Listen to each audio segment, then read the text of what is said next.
This is the Between Shadow Society Season 2, Part 7. Yes, 7. Let's do a recap. It has been, viewers of the video, it has been a couple weeks since we played, and David and I have had a lot on our plate in the ensuing days. So we need to do a good recap here. And, okay, let's see here. So we currently have 2 active threats, the Whately camera and the West End Wraith. Whately camera, of course, is, we've talked about it, I'm not going to recap it all, but we are working on one question, essentially: what circumstances will cause someone photographed by the camera to disappear? This unlocks a couple of opportunities related to resolving the threat, one of which is bringing Penelope Levy, the missing actress, back from the Fragrant Void, or transporting yourself to the Fragrant Void and making contact with the entity there. That gives you access to a move called Void Walker. You currently have 5 clues on a complexity 8. The West End Wraith is the one that Sum was investigating last time. This is at a body music hall, and I think we've answered that it's Ms. Lily DeVere that the West End Wraith is targeting, right? Was it to hurt or harm? I can't recall that. I believe it was to harm. Yeah, it is indeed. So that has your next question, which if the Wraith seeks to harm Miss DeVere, what motivates their obsessive pursuit of the target? That's a complexity of 4. You have 1 clue remaining on that right now. And this is, of course, the sort of like Love Never Dies, Phantom of the Opera, even kind of Hunchback of Notre Dame. It's kind of a mashup of these ideas, right? That's the inspiration for this one. And I think we even saw that character in the shadows. I think he dropped a chandelier. They delivered a speech and dropped a chandelier. Dropped a chandelier. Yeah, it was great. So yeah, very dramatic. Okay, taking a look at the hunters. Oh, and also, I think we should not let it pass that last time there was a day phase field trip to Brathwaite Hall where all kinds of shenanigans happened, things that were expected, things that were unexpected. Lots of intriguing stuff, lots of callbacks to season 1. Taking a look at the conditions, pretty well loaded up on them.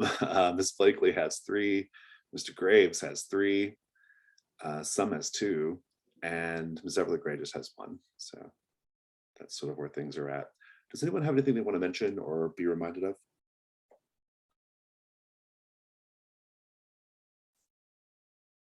I'm trying to remember what happened in the night phase. In the night phase, if I recall correctly, that's when Sum got the chandelier dropped on the table he was at, and Sum was by himself. And then you all went to the Society Obscura, or some people went to the Society Obscura, and Periwinkle was covered in hot wax. And then there was all kinds of strange stuff with Theodora and a mirror, and like Theodora is like right back in it, right? And she tried to convince Graves to go against Blakely, which that's right. Yeah. Wow. She picked the wrong person to go to. She's trying to twist the knife a little bit on Miss Blakely. It could be a rematch between the 2 of them at some point down the road. Okay, with all that said, let's go to the day phase. As always, take a look at if you haven't done so, take a look at your dawn questions and see if you want to change those up. And I'll go ahead and present a threat. Our new threat is called the Shoreditch Slugger. This morning, a young man arrived on your doorstep with his eyes swollen shut and face covered in fresh, unsightly cuts and bruises. He identified himself as Bram Fuller, and also, apprehensively, as a member of Bout Club, an underground fighting ring for working-class men. Bram is concerned about a new member of the club, a freakishly strong fighter the men have taken to calling the Shoreditch Slugger. Since his induction to the club several weeks ago, the Slugger has not once lost a bout. He also has left a ghastly trail of broken limbs and even deaths in his wake. 2 days ago, a young railway construction laborer named Phineas Bird died at his hands. The other fighters, not to be outdone, have taken the Slugger's seeming invulnerability as a challenge. In short, the brutality of the fights has greatly escalated since the Slugger's arrival. Bram finds the slugger's indomitable prowess odd, and though he won't outright admit it, frightening. He's heard that Hargrave House has experience dealing with unusual types, and hopes she will see fit to run the slugger out of London, or at least out of Bout Club. You are on the verge of turning Bram away, thinking that he has vastly misunderstood what Hargrave House does, when he stammers out a detail that makes you certain that there is a supernatural threat here after all. From the sound of it, you will need to determine how the slugger came by his superhuman strength, or at the very least find a chink in his proverbial armor, in order to take him on and stop this Bout Club business from growing out of control. Who has the highest vitality among you?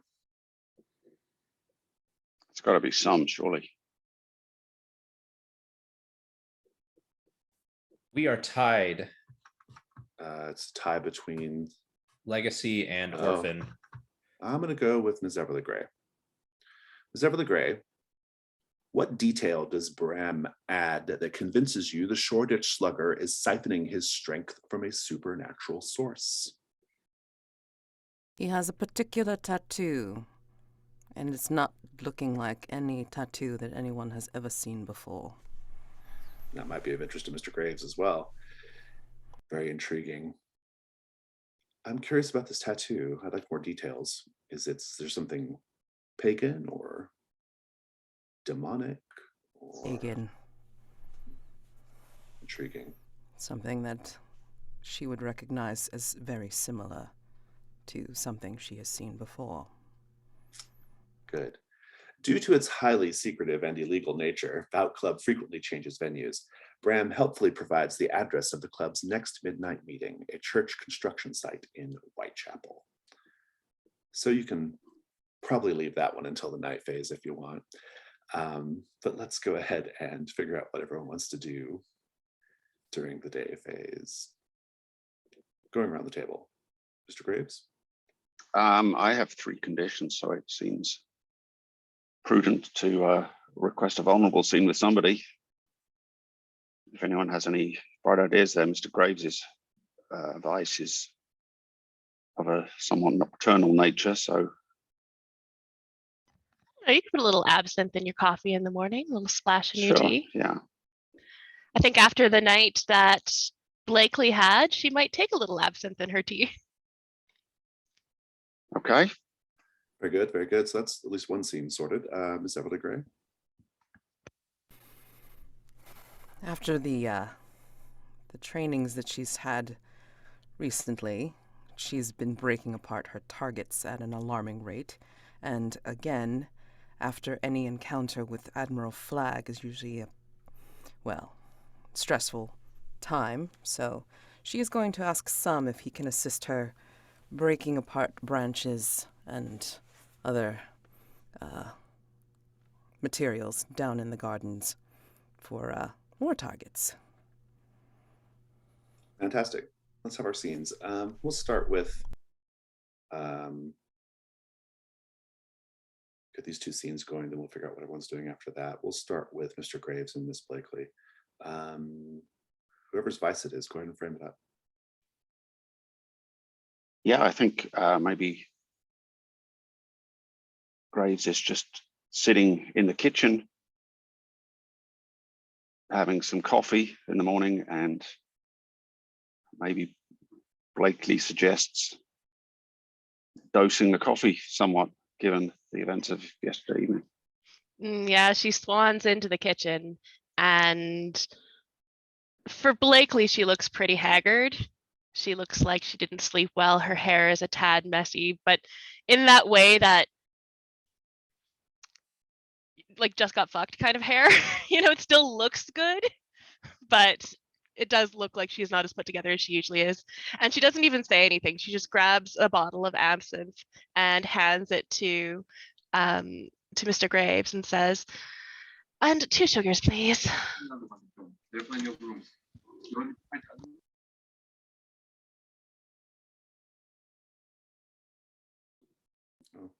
Do we lose Pope? Yeah, I think he got called off on a work thing. Oh, okay. That's what it sounded like. Well, I guess we'll rewind a little bit and we'll do a different scene instead. So Ms. Everly Gray, go ahead or actually it's breaking things some. Yes. Frame up the scene. So say again what your pitch was. Basically to meet Artemis in the gardens and break apart branches and other materials to make more targets for her gallery, her training gallery. Okay, great. I think you told some that you wanted this to happen in Hmm. advance. Yes. And when you come out, you see that he has enthusiastically torn a tree by the roots and is dismantling it. Sans tools. You needn't have done all that. I was coming out to start and then help you. I mean, this is this is amazing work. I mean, I really appreciate it. I mean, I, are you are you injured? I mean, do you need me to help? He has removed his jacket so as not to destroy it, not because he feels sweaty or anything like that, um, but just so that it won't get in the way and get torn. And it is obvious that one of his arms is like hanging kind of loose from its socket once again. And he's like, "Oh no, it's no trouble at all. I was thrilled to be given something of use to do." And he takes his good arm and grabs hold of a thick like thigh thick branch, and then with his kind of limp arm just kind of wet fish flops it, but it's enough force to like break it. There now, this should make an excellent target. It will, but let me see. And I'm assuming the loose arm is somewhere off to the side with your coat. No, it's like still Okay, connected. He's just kind of wet fish flopping it to do blunt damage to the tree to help dismantle it. got it. Okay. So she'll come over to you and then take a look at it and then just see like what, how much is put that down for a second. Let me take a look at this. And then she has actually brought like a kit to with twine and rope and everything like that to start working on the targets. But she has some things in her bag that she brought to be able to take a look at your arm. Come here. Let's sit on this trunk, and then I will take a look at this. And then as you're sitting down, she is like standing up and kind of like looking over, like where um, it's attached to your shoulder, and then she's looking at the remaining thread and then supplementing with her own stuff, like her own thread and wire and bandage, even to try to put things back together. Yeah, I think the Gossamer Fey thread that Sun was constructed with is like really good. So it's still hanging on, but it's pretty loose. Okay. It's like, yeah, but This yeah, this shoring it up will be good, and this work getting it this back in work socket will be is good. this work is good, but let me see if I can add some field stitching. I You can't just do regular stitches on something like this, especially for a movable uh, joint. So she does like a bunch of cross stitching to literally like try to bind it more together with wire, with twine, with anything that she has, and then she'll cover it over with her bandages. Is that Sum's better? head, yeah, Sum's head is like turned at an unnatural angle to view what you're doing because he's capable of such things. Hmm. Um, and he's watching, and he's like, oh, that cross stitching. You don't suppose that will scar, will you?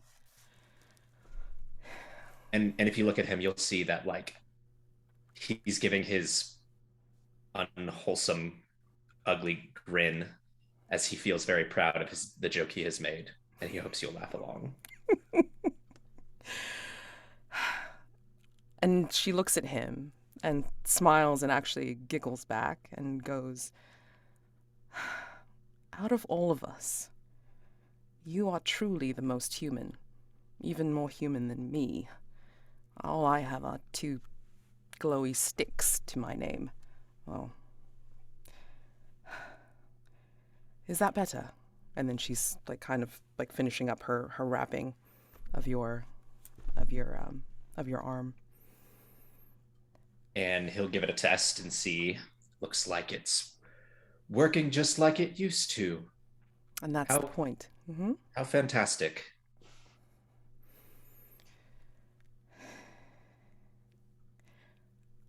Is something on your mind?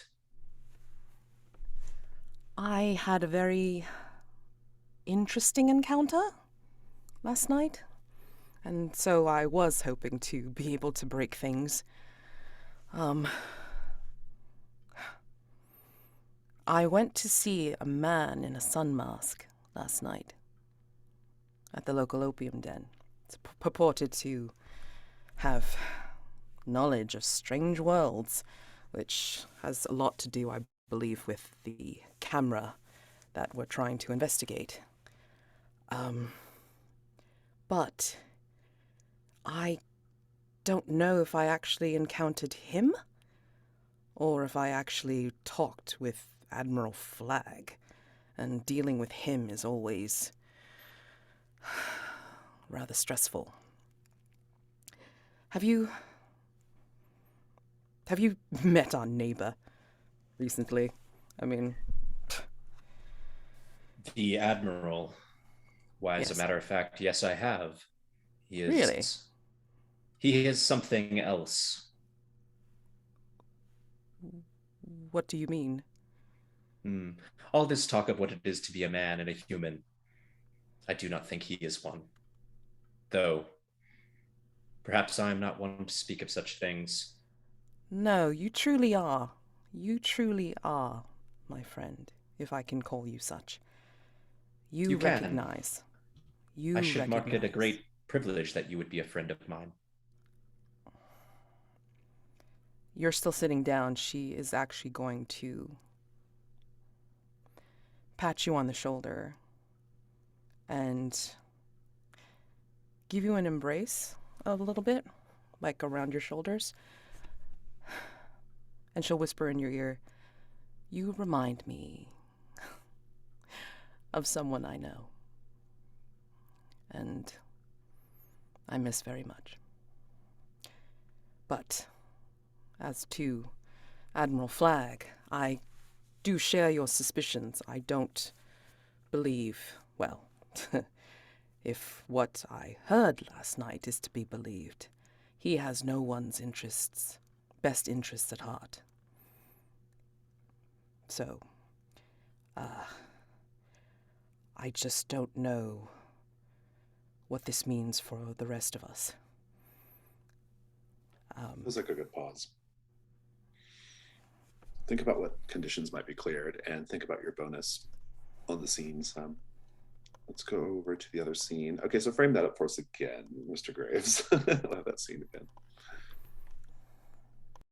You're muted, Rob. Sorry for the interruption before. So Graves is sitting having coffee in the kitchen of Hargrave House, and Miss Blakely enters looking rather bedraggled from the previous evening. But apparently And- sexily bedraggled. Yeah. She just can't help it. It's just undeniable.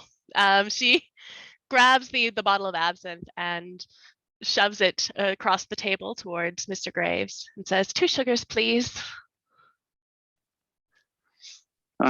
It's a little early, but I could be tempted to join you. After last night, I cannot. Well, you know what they say. It's drinking time somewhere. Indeed.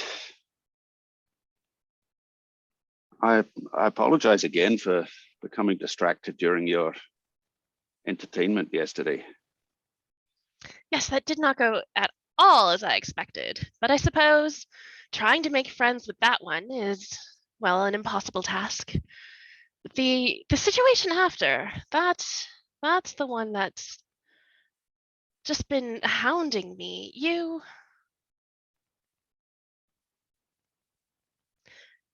You have this ability to deal with spirits, etc. I have this, and she kind of not very gently throws the sapphire with Theodora Brathwaite's, ghost in it onto the table. my intention upon having this is that I could summon up this ghost and get information, get any sort of whatever I might need. I mean, she's trapped in this anyway. And yet, she's got her fingers all over the place still.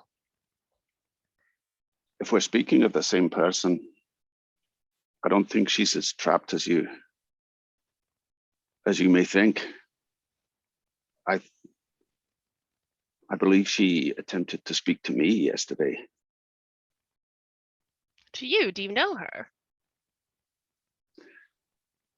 Only what you have told me and what I've read in the records of those who lived in Hargrave House before me. Ah, yes, Perhaps. pirate queen, blah, blah, blah. Dated the queen, blah, blah, blah. Really not as impressive as you would think. She seemed most interested in you. Yes, well, that's pretty common. And she seemed most keen that I should ally with her against you. I, of course. Oh, my goodness. You shoot somebody in the head once, and it's... Well, I assume you didn't take her up on this offer. Otherwise, you probably wouldn't be sitting here. You may take it as read that I remain loyal to Hargrave House. But perhaps you should tell me a little more about this Theodora Brathwaite. And you can see that a little bit of tension in Blakely's shoulders releases when Graves says that he did not turn against or did not side with Brathwaite, because she is the whole idea about going and trying to make friends in the way that she did with Everly Gray is to try and establish her bonds at Hargrave House because things are spinning out of control for her. I don't think we need to roleplay talking about Brathwaite because that was a whole season we just did. You can. But we can assume that you share all that information Yes. with Yes. Mr. Graves. Yeah. Mr. Graves, please go back and watch season 1. Very good. Very good. I love it. Okay. Let's check back in with the other scenes. So what are we doing for conditions, Miss Everly Gray and Son? Fixing my arm again. Okay. Very good. And Ms. Everly Gray, Sons of Another World, do you want to keep that, or have you cleared it by just talking about the situation, by getting it off your chest? I want to say it's like I've gotten it off my chest, so I'm just gonna clear You can change it. the nature of it too if you want. If you want to keep it but change the nature of it, I'm open to that as well. Yeah, I'll have to think about Or that clear one. it. Yeah, I'm just gonna clear it. Yeah. Fair enough. Sam, what bonus would you like, since it was your advice? I believe that it sounded like Artemis wanted to ask about Sun's past, so that sounds very interesting to me. Yeah. Do you have your question in mind, Artemis, or shall I go to the other group? Go ahead. No, I got it. So, after she, gives you the embrace and, looks at you,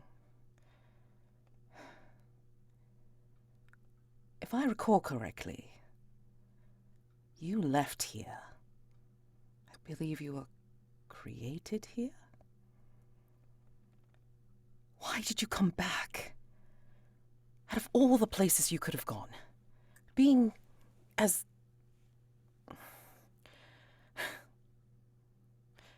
kind as you are, why did you come back to this place? Do you have something grounding you here? Some is holding a branch that has broken off a small one, and with his thumbs is just massaging it, and parts are crumbling and falling off of it as he's trying to shape it. It's unnatural how easy it is for the wood to be formed by his hands as he's trying to make a little person shape out of it before it all just crumbles and he drops the pieces. And then very gently, he puts his hands on yours that are still kind of around his shoulders. I'm looking for a home.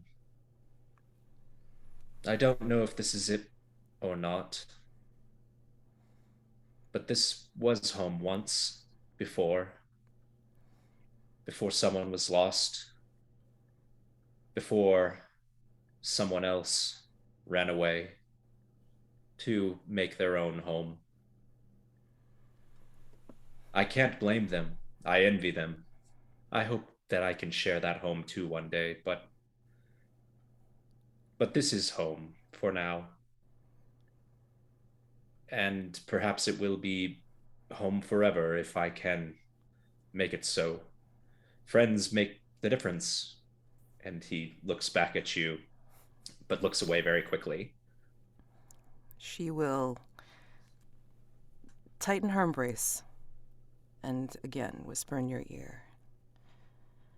You are more human than you realize, and we are so broken. But for as long as we are here, I hope, I can't promise, but I hope that I can at least try to be there for you. These are trying times, and hopefully I can remember that sometimes we need help.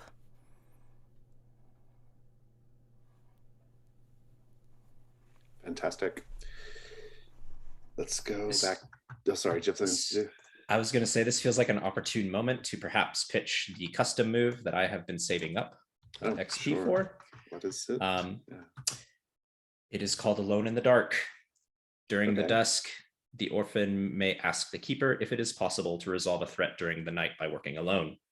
If the keeper agrees, then ask the other hunters if they will agree to narrate how they lose track of, ignore, or forget about the orphan this evening.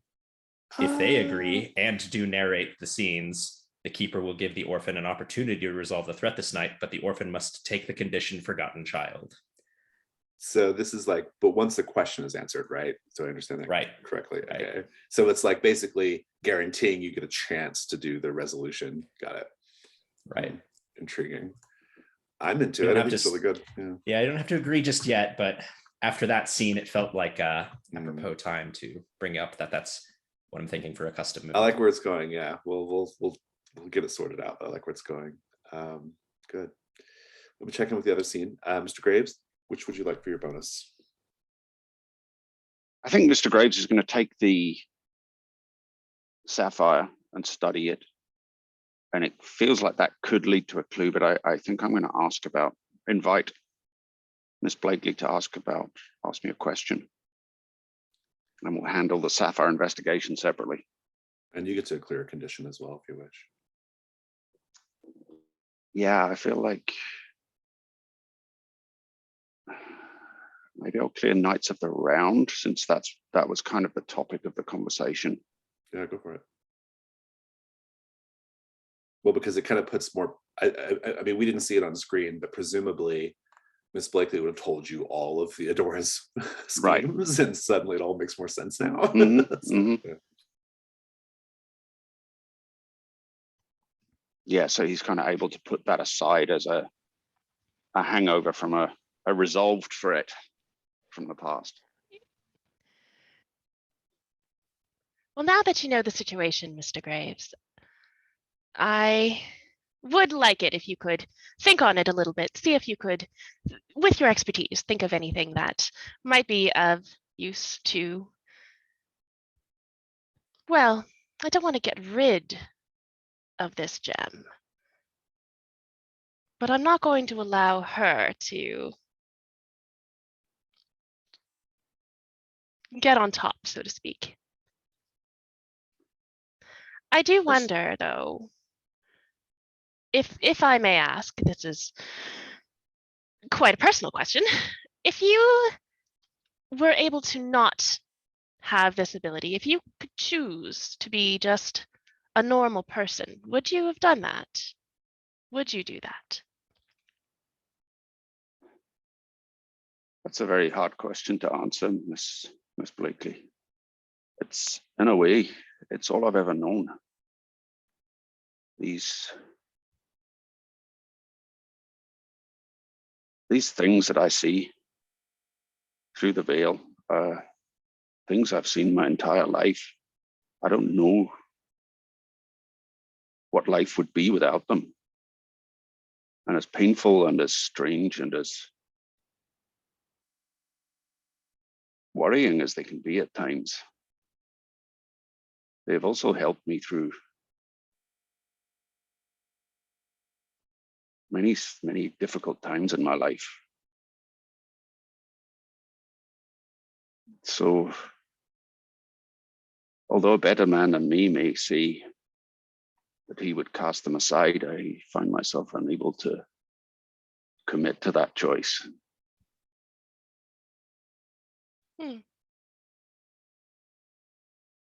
I suppose we are what we are.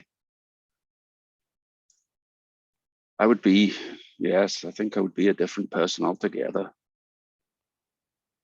And it's hard for me to imagine who that person is. Well, I, for one, and she kind of leans over, I'm quite happy to know the person that you are right now. It is unusual for me to feel comfortable with people in this house, or with anyone really. But knowing that, well, honestly, you're just as strange as I am, it does give me a sense of comfort. I think we are all strange in our way. And you mustn't be so hard on our Artemis. She is difficult for you to get along with, I can see, but she is an asset to our little team here, I think. Yes, well, that remains to be seen, I suppose. It remains to be seen whether any of us are, I suppose. You have a very good point, my dear. Anyway, if you will allow me to study the sapphire, I will, of course, return it.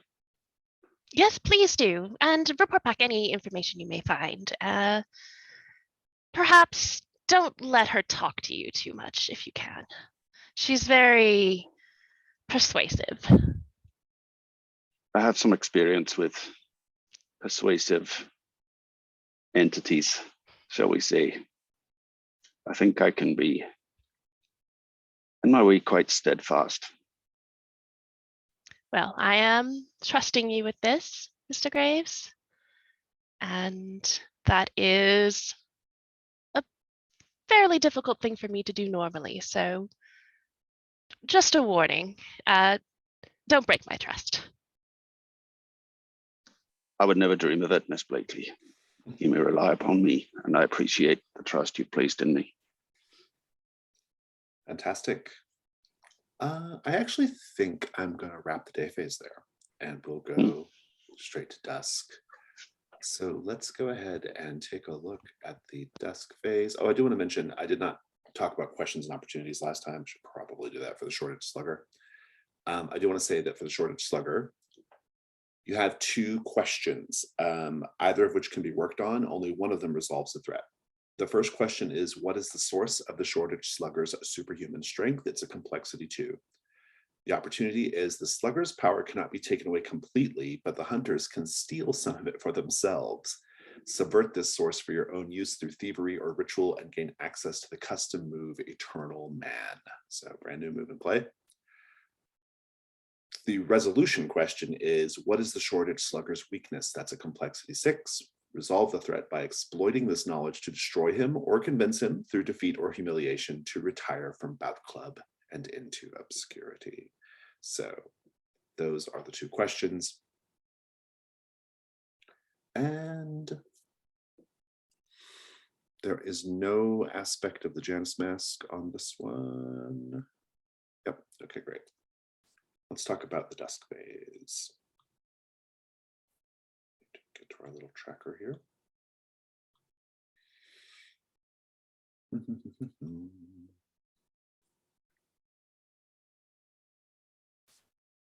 How, no, okay, I think it's fine. Let's talk about Hargrave House. Let's go ahead and do today for the Hargrave House. Go back to the library, shall we?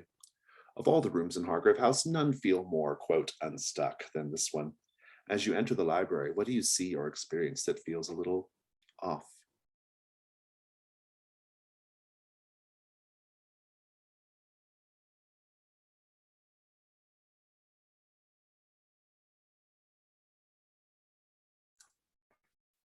Next to an open window, there is a book, a large tome that is open, and occasionally the pages turn as if from a wind from the open window, but the careful observer will see the pages are turning the wrong direction for the wind to account for their movement.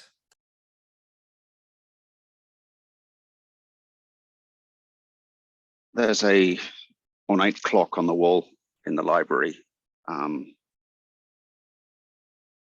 And although one can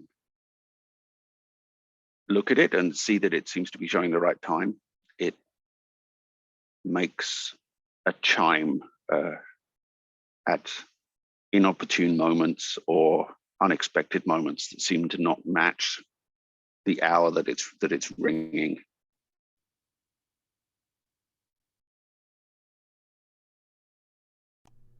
It's the wrong temperature. If it's cold outside, it's going to be warm. If it's warm outside, it's going to be freezing cold, and it's going to be in pockets. So it's not consistent where when you go through the library, it's always going to be in certain spots that it's going to feel off. When you stand in a very specific part of the library and you turn your face to the wall, you can see out of the corner of your eye a room that's not there. This room it looks like possibly the top floor of a bookstore of some sort. Looks very high up, not very used. And if you listen very carefully, sometimes you can hear what sounds like little old ladies talking about murder. Bravo. Let's take a look at next thing. What is everyone going to do tonight? So I'm going to tell you that this is because I ended the day phase early. It's because I intend to have a slightly more luxurious night phase than we normally do. So think on what you'd like to get done tonight. Let's start. Do we have any? Oh, sorry. I was just going to say, do we have any questions we want to attempt to answer? I don't think you have enough clues on anything, do you? Right. I'm pretty sure you do not. Well, I guess kind of on the Whately. No, I was going to say the Whately camera has been dragging on for a few days now. You're entitled We to. do not have enough. You're a -3 on the roll. Yeah, that's not So- with the way we've been rolling. No, no, we're not risking it. And you don't really have anything enough. You don't have enough on the West End, right? Yeah. I don't think that's really a possibility right now. Yeah, I think we need to do a little bit more clue A little hunting. more clue hunting would be good. Yeah. So, what would you like to do tonight, Miss Everly Gray? Oh, she's going back to that Society Obscura. She's going to start with the outside and then see about sneaking in by virtue of a window or the back door. Oh, or a surreptitious. Oh, we're not going to be investigation. obvious this time. We're gonna be doing my skulking thing. I love it. Very good. Are you going by yourself? Yeah, I Or like, think are you intending to go by yourself? my intention is to go by myself because, I mean, I'm assuming I sort of know what they did last night, but maybe a different approach would help this time. Yeah. Miss Blakely, what do you want to do tonight? I would like to go to the Society Obscura, but I'm going to walk in the front door. Front door. Very good. I don't sneak into places. Mr. Graves and some, we do have the location of the About Club, if you want to do About Club, but Mr. Graves, what do you think? Yeah, I think I'm interested in maybe accompanying some to the bout club if he will agree to that. Yeah, that sounds great. I imagine this is the kind of place where the mostly men in the ring beating the crap out of each other, they probably look more affright than some does. So this could be a good opportunity to blend in. I love it. Okay, great. With all that said, let's talk about the unseen. Tonight we're going to do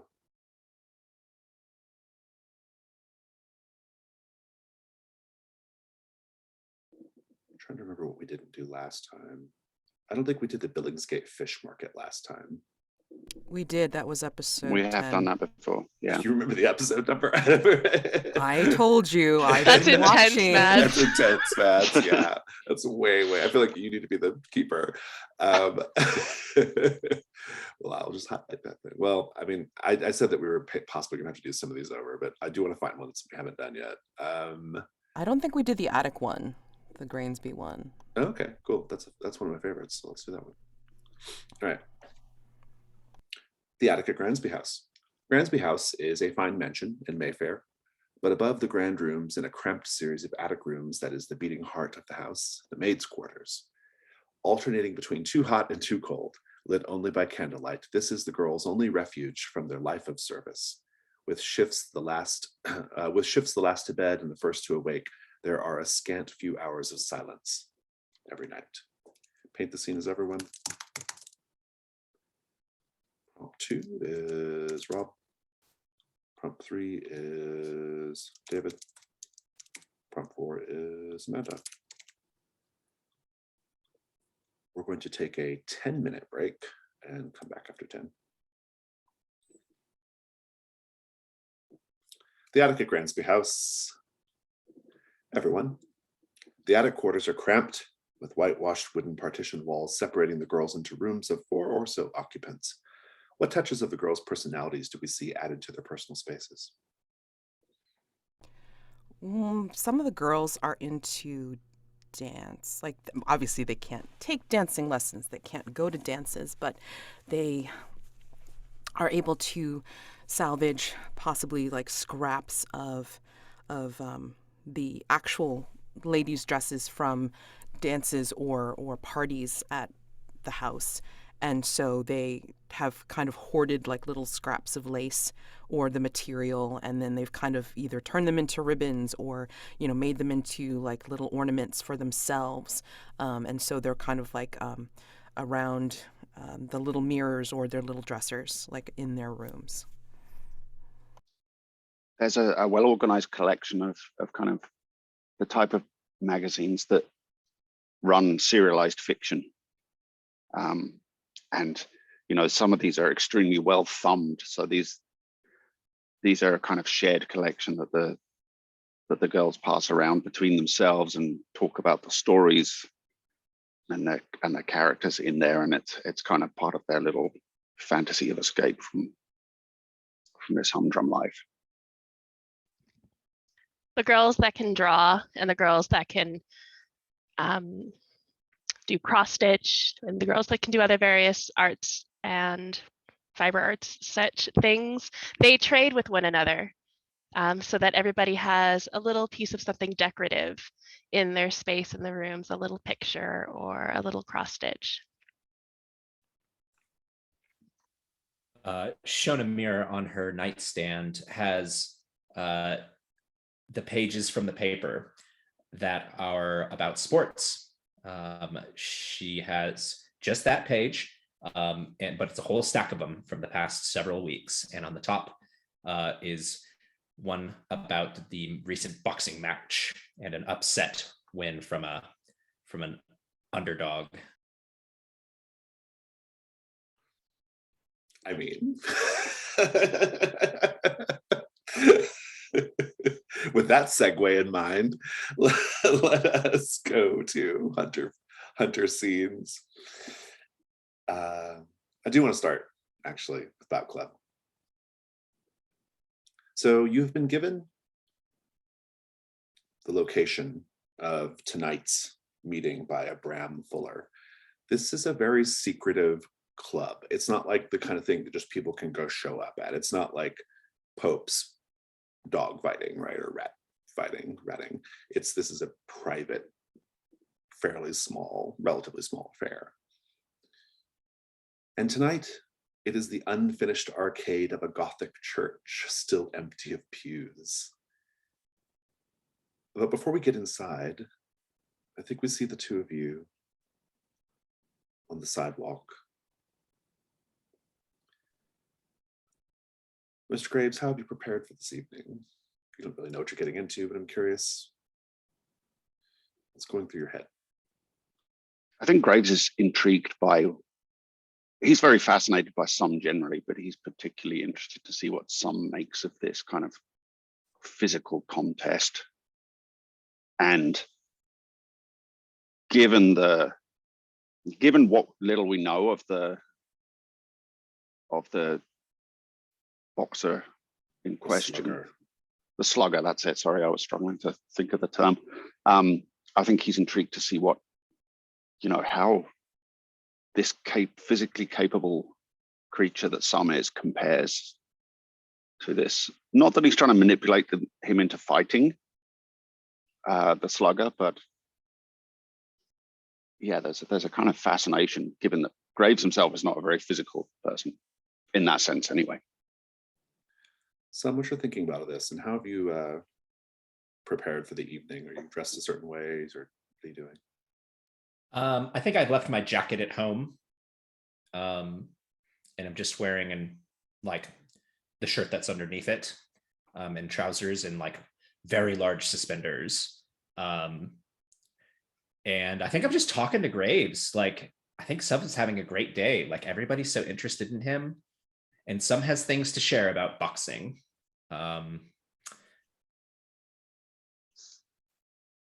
There is even a theory, Graves, if you believe it, a theory being developed that if you could train yourself to withstand repeated abuse, then you could wear someone out.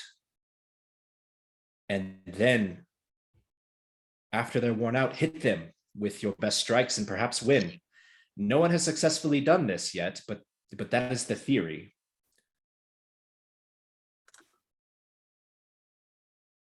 I confess I know little of the art of boxing, but I know that sometimes these bouts can go on for many rounds, and it's remarkable to me that people can soak up so much physical abuse. As I said, this has never been done, but people have tried.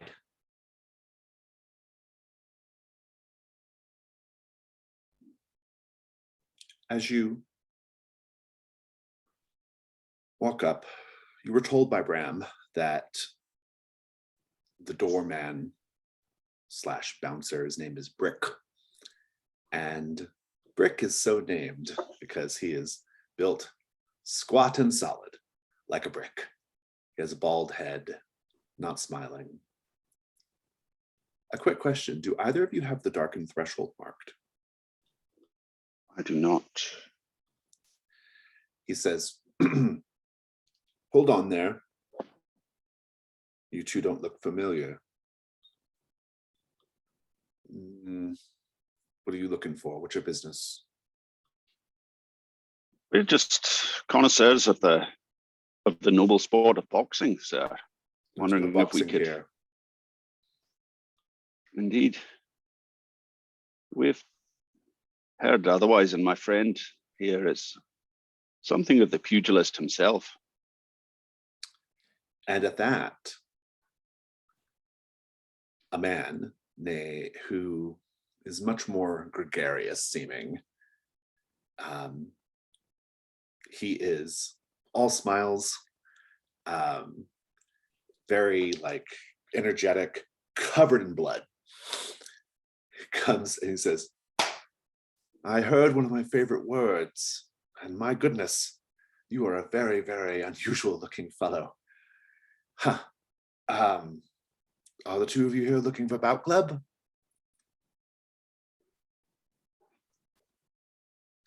We appear to be in the correct place then, I take it. He says, well, this man, he introduces himself as Colin Jester Yardley. He's the MC and of this little event. He says, well, we have rules, and rules about clubs say you have to be in a fight. You got to do a bout.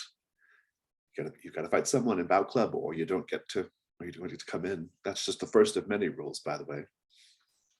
You have to win the fight. Nope. You just have to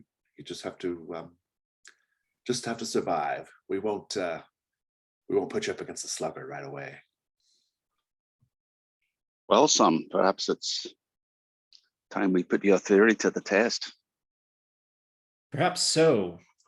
Jester says, challenge this man, and I point at Graves. Jester says, no.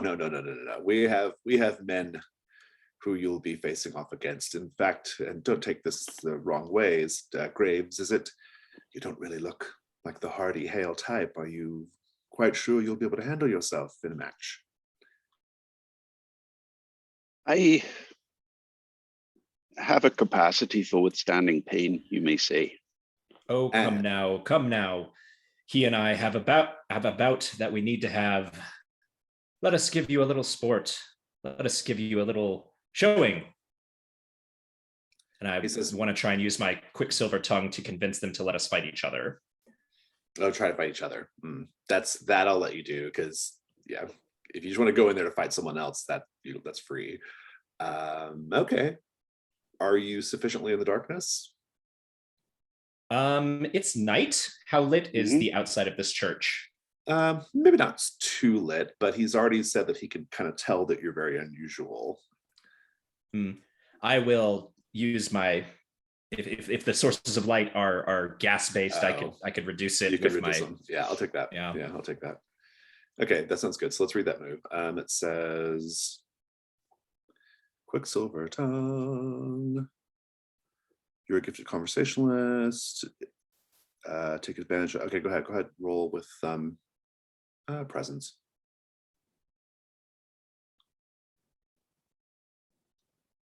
Oh shoot. And I put my dice in the other room. Can somebody roll for me? I'm sorry.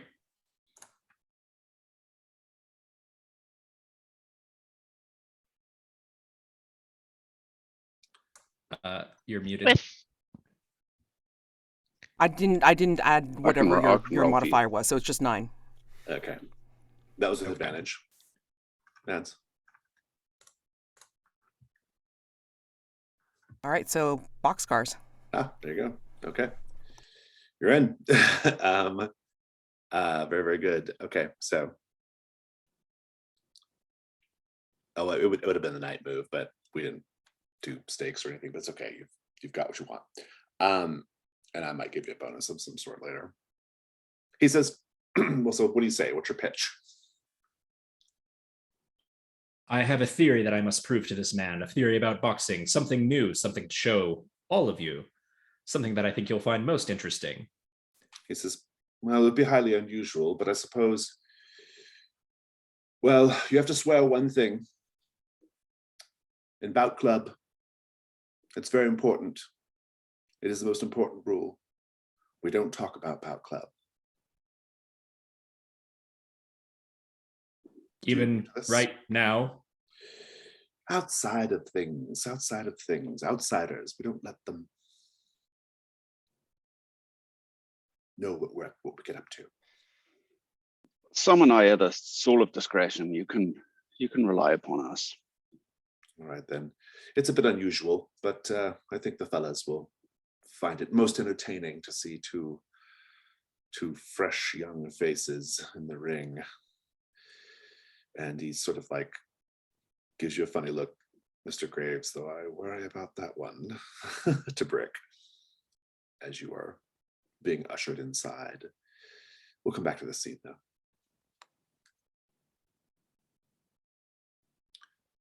There is feminine energy going on at Gransby House tonight. Miss Blakely, Miss Everly Gray, But Bout Club does have a certain masculine effect on things. As you are making your way to the Society Obscura, you see things that might stand out to you, things you might not notice otherwise. Two young men, one limping, one with blackish blue bruises under his collar. They look like they wink at each other as they pass on the street. Miss Everly Gray, a sailor, his face is bloody and dripping. And he looks up at you and he smiles, and you just see a mouthful of cracked teeth.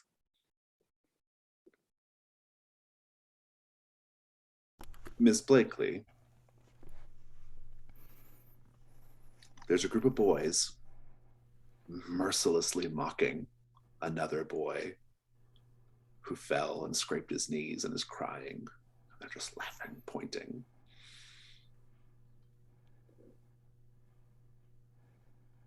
But you are together before you are apart on your way to the Society Obscura.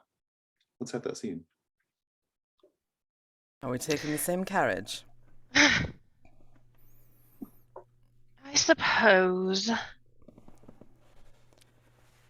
Where did you make off to anyway? Yesterday.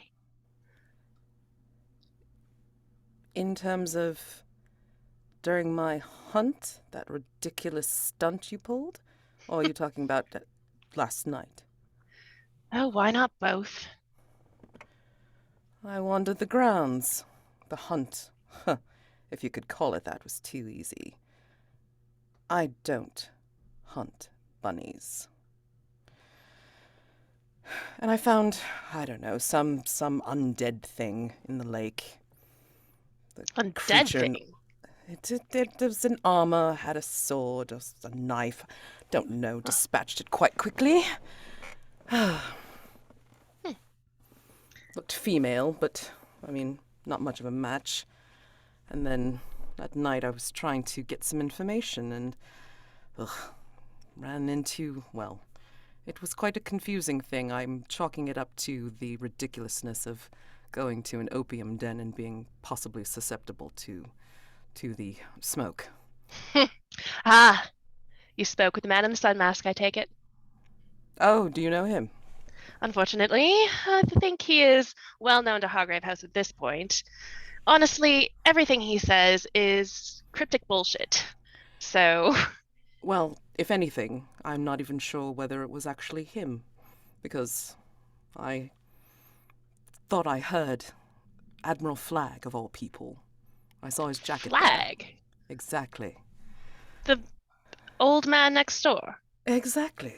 I don't know what he was doing there, but some nonsense, whether I could believe it or not, again, about possibly destroying London. Miss Everly Gray, when Theodore Brathwaite was wreaking her havoc upon the city, she had her fingers in everything. And Flagg, well, he certainly keeps popping up, doesn't he? He keeps popping up at Hargrave House, or at least getting in our way of some sort. I mean, you'd almost call him almost an admirer of ours, except he just seems to be at odds with the idea of London. But Perhaps Hargrave House should nip this in the bud. what do you propose? Well, I'm fairly persuasive. You're persuasive in other ways. We could some night show up at Flagg's household and get him to tell us what he knows and what he is trying to be doing with interfering with us constantly, unendingly. Gang up on him, so to speak. Have you had any personal interaction with Admiral Flagg yet? I have. Not for very long. The only reason I say that is because Wonderful as the picture is right now, and she's across from you in the carriage, as far away as she possibly can. She's looking at you up and down and saying, as wonderful as the whole picture and presence is, I don't think you're his type. Just so you know. Sometimes, my dear, it's not about type. It's about what one can do for another person. True. And while I have certain abilities, I do have other skills. I am very good at getting other people to do my dirty work, so to speak.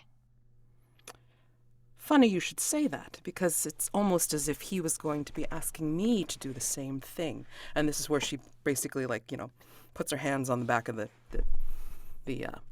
seat that she's sitting on, and leaning back and looking very comfortable in the chair of the carriage. Perhaps.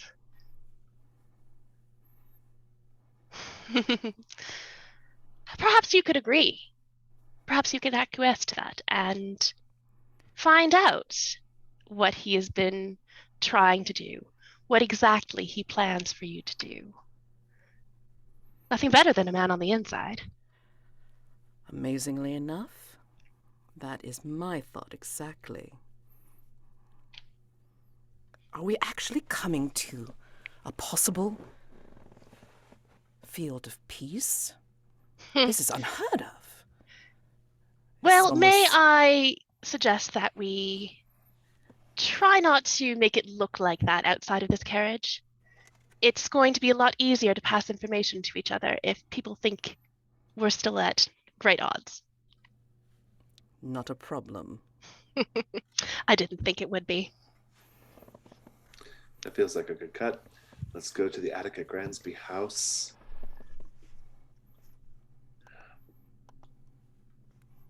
Rob, a group of girls gather in one room, gossiping in hushed tones about potential beaux, fellow servants, boys from back home, even a member of the household. Who dreams of true love or desire? Who have escaped from service by marriage? And who remains notably quiet on the subject? One of the servants, named Kitty, is discussing her or describing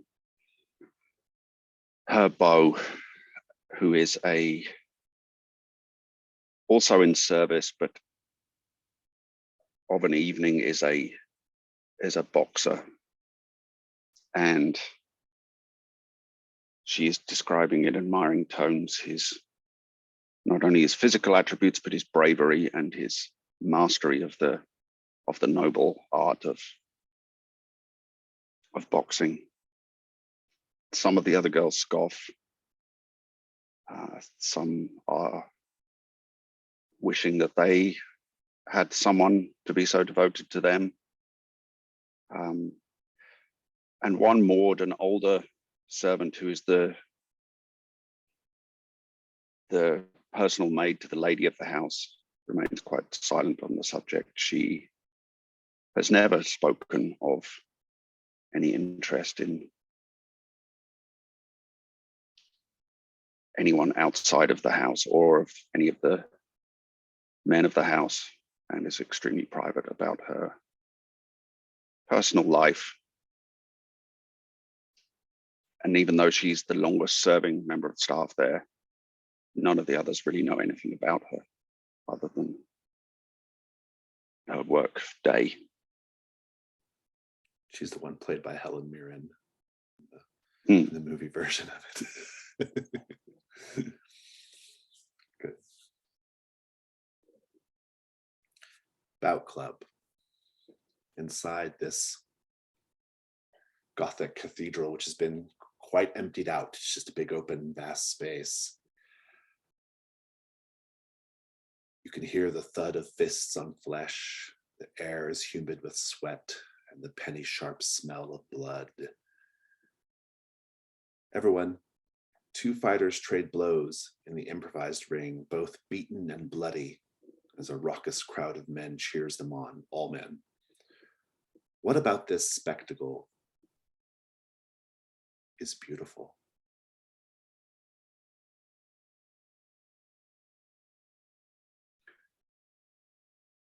I think the lighting is actually surprisingly artful.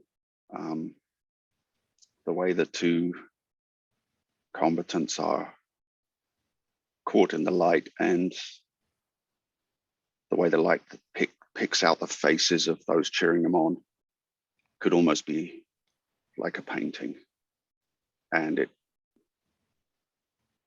highlights the kind of the sweat and the grime and the blood, but in an artful and surprisingly beautiful way.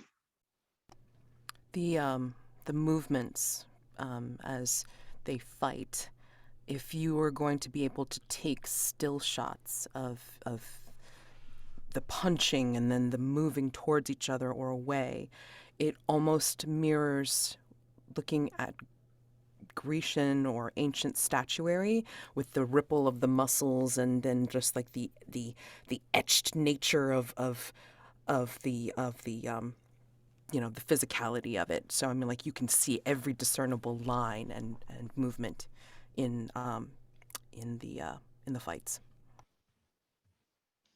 In this light that is showing the sort of beautiful raw physicality and the muscles, you can also see that there is a oh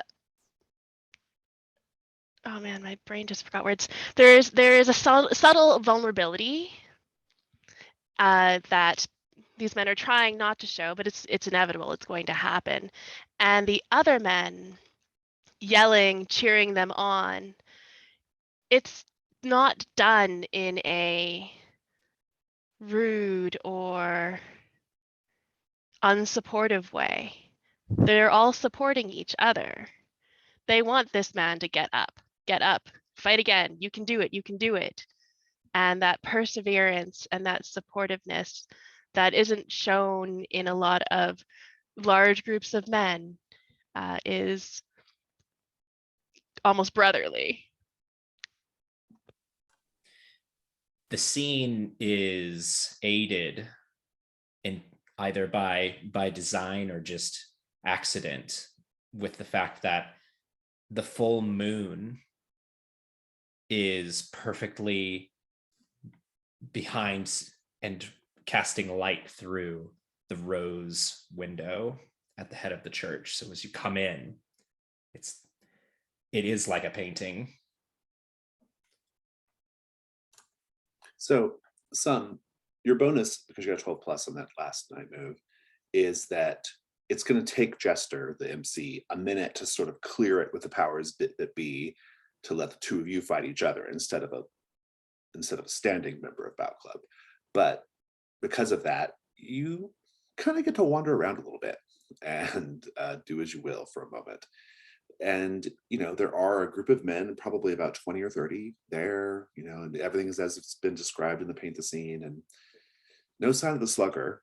Based off of what Bram told you, you expect that the slugger stands out in a crowd, so as best you can tell, you don't see the Shoreditch Slugger. You do see Bram, however.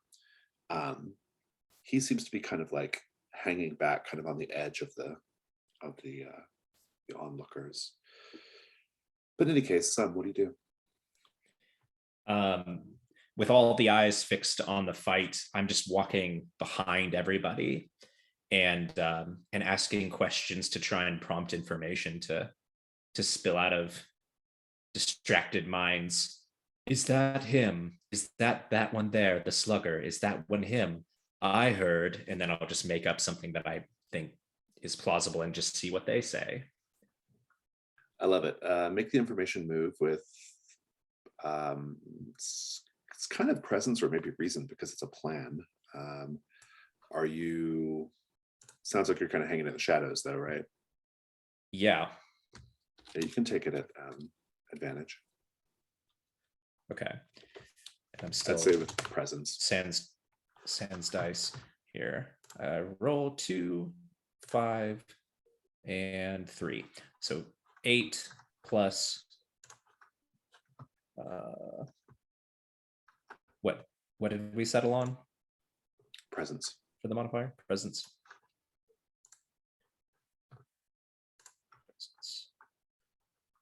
Okay, so 8. We'll come back to that. Mr. Graves, what are you doing? I think Graves is preparing himself for the bout. He is intrigued by Sum's proposition. He's nervous. He's never really fought before, but he is accustomed to physical pain in a way that many people possibly are not.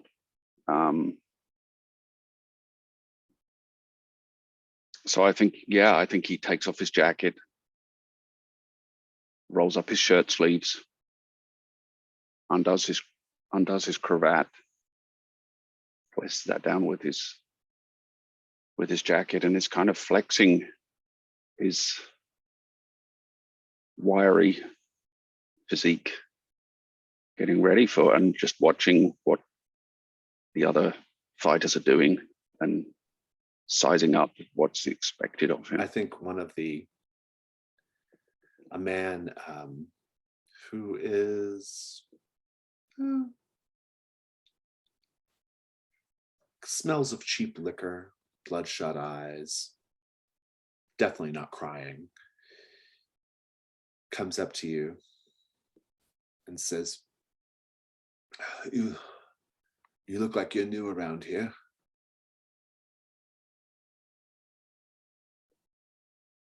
I am. So have you come here for pain or glory?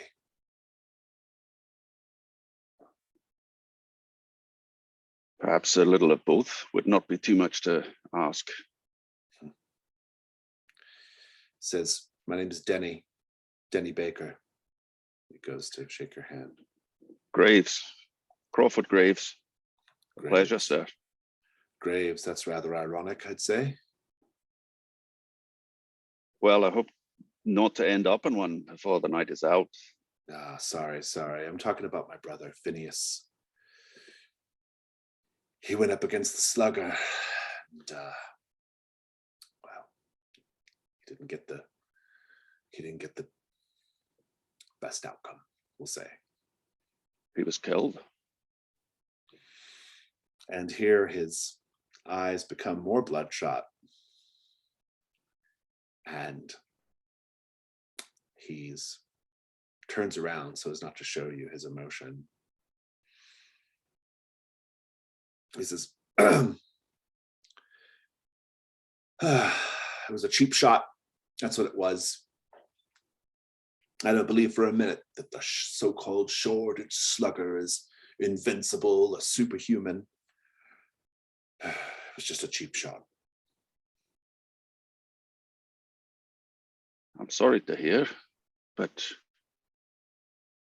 and yet you come back here.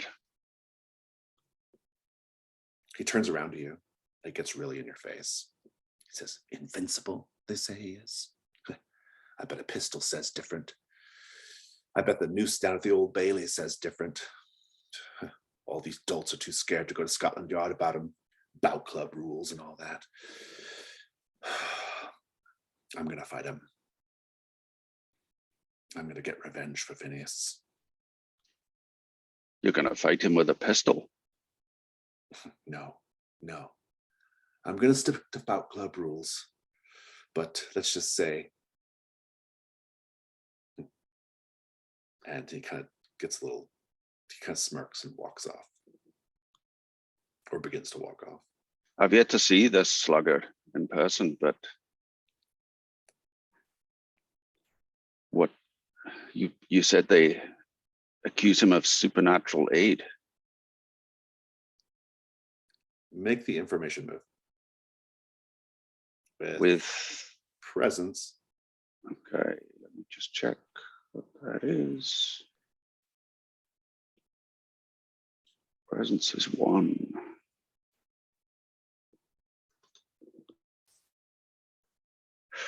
I rolled a 4 and a 2 for a 7. Come back to that as well. Let's go to Miss Everly Gray and Miss Blakely. So it sounds like the two of you are splitting up once you arrive at the Society Obscura. Miss Blakely going through the front, Miss Everly Gray skulking around in the back. Why don't we start with that, Ms. Everly Gray? What's your approach here? What are you going to do? So I'm going to assume it's done up like a normal townhouse, but it also has like several floors because we know from the Olympus room that it's kind of tallish. Um, did we establish that there were any trees about around the There place? can be in the back garden. That's fine. Yeah. Oh yeah, she's going to be doing some tree dancing and then like a little bit of the grappling hook and the rope again if need be, to get in that way. So you're She's going gonna, up through an upper level window. yeah, definitely. There's nothing at stake here, so I'll let you just do that. We'll say Okay. you're up on the second floor. It's Sure. as high as a tree will go. You are on the sill of the window, and the curtains are drawn, but there's just enough gap and just enough moonlight to perhaps peek in. What do you do? I mean, yeah, she will like slowly move her face like as carefully as possible. I mean, like like nice little camera angle there, and it's like you can see her eye moving into that slit of the curtain to be able to look in. What does she see? Indeed.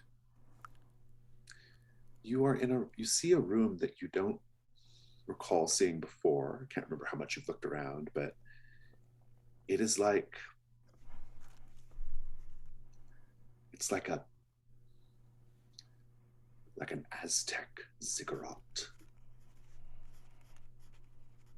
And there is a man laying on a stone slab, and there's another man above him, raising up a curved bone dagger. Please make the night move. What are you afraid is going to happen if you lose your nerve? And I can tell it's real, or Artemis can tell it's real. I mean, it might just be a photograph, but boy, they're doing Right. a convincing job of. Yeah, yeah. And there's also no light. It's like a dark room. Oh, okay. Oh, so yeah. Ooh, that's interesting. So basically, But it doesn't appear to be in what they probably call the Aztec room. right, right, right. So I mean, like if poor misread or or not acting in time, somebody's gonna die or something's gonna. I'm gonna be incredibly embarrassed. I don't know. Well, which is the one you're most scared of? I'm most scared of like somebody actually dying because it's like I'm not sure if this is real or not. It's worse than that. This is something that the entity in the camera is demanding. Ah, oh, fun. Okay. Go ahead and roll with composure. And taking a look at your conditions. I think I wiped it. Oh, you're wiped. Yes, go ahead. Go for it. Composure. 7. Okay. I can how the move works. I promise I wrote the game. On a 7-9, you do it or hold steady, but there's a complication or cost. I describe what it looks like. Okay, we'll come back to that. Miss Blakely, you are just ringing the bell? Ringing the bell. Periwinkle Very answers. insistently, like a lot. Periwinkle answers. And you were here last time when he was covered in wax, right? Yeah. Yeah. Ah, I see you've recovered. He is currently dressed in a heavy, or not heavy, but like a white sheer veil over his body, his whole body. And he says, Miss Blakely, you have come on a very fortuitous night. Please. And he stands aside and sweeps his hands to allow you to come in. Blakely walks in, takes off her very ostentatious cloak with the blue ostrich feathers, hands it to him, not even caring. She did take in the fact what he is wearing. It's just that is not the act she needs to put on right now. And she is wearing this outfit that is all just fresh plucked flowers and gems, and that's it. The whole outfit. It must be very hard to move in, but she makes it look graceful. And I killed Mads.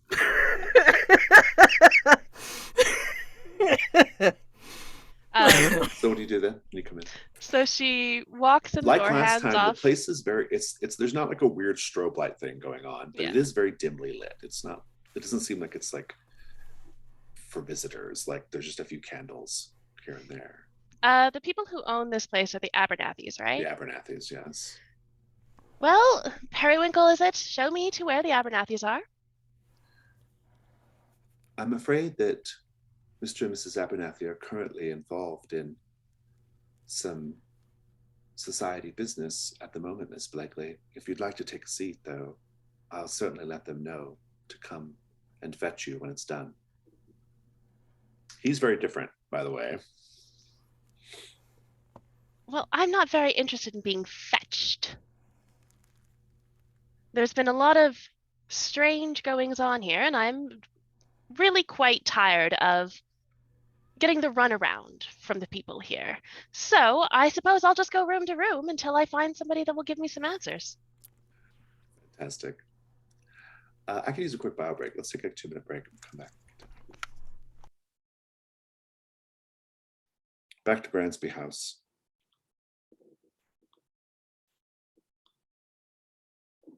David, I'm going to get this pronunciation wrong. Shonamir, I think one of the chambermaids, is just about to unpin her cap when the servant bell rings.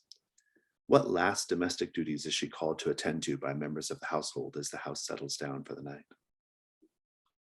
Shonamir, the one who had the clippings of the paper, sports pages, is about to unpin her cap, which would reveal her kind of man's style haircut beneath. And just as she would be grabbing for some loose baggy clothes and heading out into the night, she hears the bell ring. She sighs. And then she hears a voice from down the way. Shona, the chamber pots. You can't leave without having the chamber pots done. Those are supposed to be cleared before the night. Shona. She rolls her eyes. And she's walking past. She's suspended a burlap flour sack, about head level. She strikes it 3 times as she goes by and then repins her hair to go fix the chamber pots. Very good.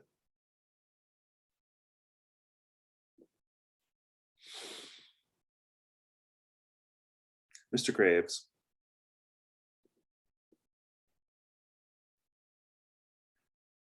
I will tell you that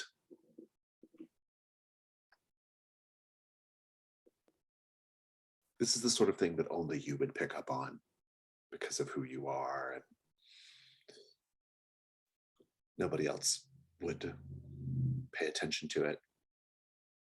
But underneath the smell of sweat and blood, there is a very, very strong scent of honey. That very particular floral treacliness. That's your clue. And your complication, which you may want to put a mask on for, I'll let you decide, is you hear, I say, is that Crawford Graves from Hargrave House? It is D.I. Pettigrew, an apparent member of Bout Club. He is striding over towards you presently, Mr. Graves. Inspector Pettigrew, I didn't expect to see you here of all people. Well, I would not have expected to see you either, Mr. Graves, you being, well, how shall we say, you're not exactly built like a military man, are you? Not like me.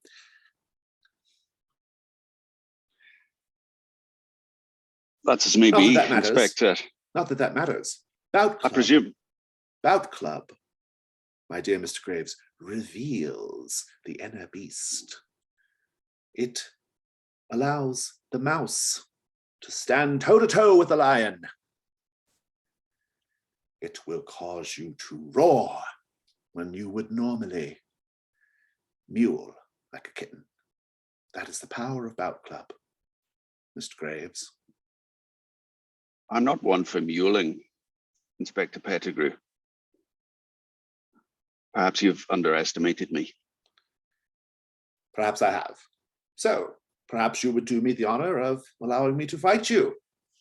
Most of the gents here are a little, well, standoffish when it comes to me because I work for Scotland Yard. I try to explain to them that, of course, that doesn't matter at all. Like, I'm certainly not going to tell anyone down at Whitehall what goes on here. But nevertheless, they are a bit skittish. But I'm sure you, considering the fact that you so flagrantly operate and are indeed a member of a rather unsavory residence in the city, would have no concern whatsoever. I can't imagine what you're suggesting about Hargrave House, Inspector, but I'm glad to hear you're not here on official business. Well, I'm you're afraid already ready to go, so am I. And he is indeed shorn of his shirt. I'm afraid my dance card is rather filled at the moment, but perhaps after... Mr. Graves, if cowardice I'm does still not look good on you. Perhaps if I'm still in one piece after my first bout, I can take you up on your offer. Ah, Mr. Have you seen my Graves. opponent? He's also a resident of Hargrave House. Who is he now? My goodness. And at this point, that's your complication sum. G.I. Pettigrew is all up in both of your businesses now. He says, yes, that rather tragic looking individual. I have seen him, I believe, before. Certainly. Well, this is most unusual to have the two of you here in this place. I now have to wonder what is going on. Mine is a mind that catches details that others do not see, Mr. Graves. Mine is the mind that sees what others would just turn away from or pay no mind to at all as they go about their life in our fair metropolis. I think Graves Something is going on here, and I think we need to get down to the bottom of it, Mr. Graves. Graves struggles not to scoff at the idea that Pettigrew sees something that others do not. Son, while you are, I'm just going to tell you what the rumor, the popular rumor about the Shoreditch Slugger right now, it doesn't mean it's true, but the popular rumor about the so-called Slugger is that he has taken a vow of strict celibacy. To quote the Slugger, allegedly, so long as I do not spill my seed outside the bounds of marriage, the Lord God shall give me the strength to defeat my enemies. That's your clue.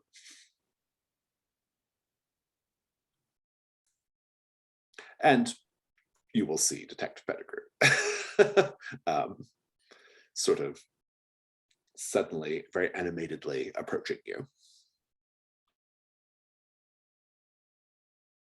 What do you do?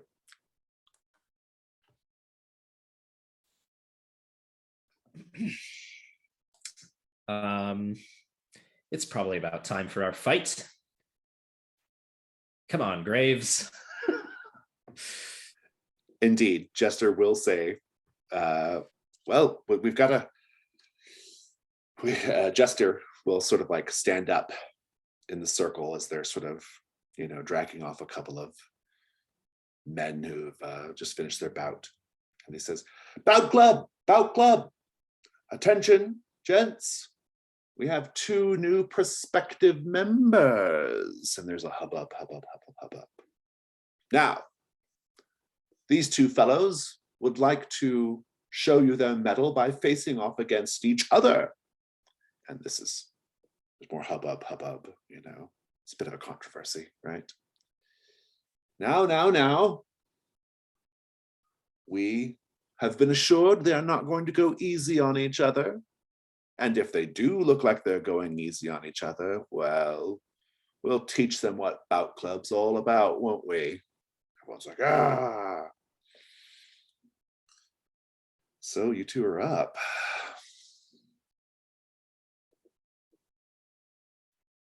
Sum's plan is to just let his big ham fists hang at his side as he lets Graves wear himself out, striking him. Oh, we've started the fight. Okay.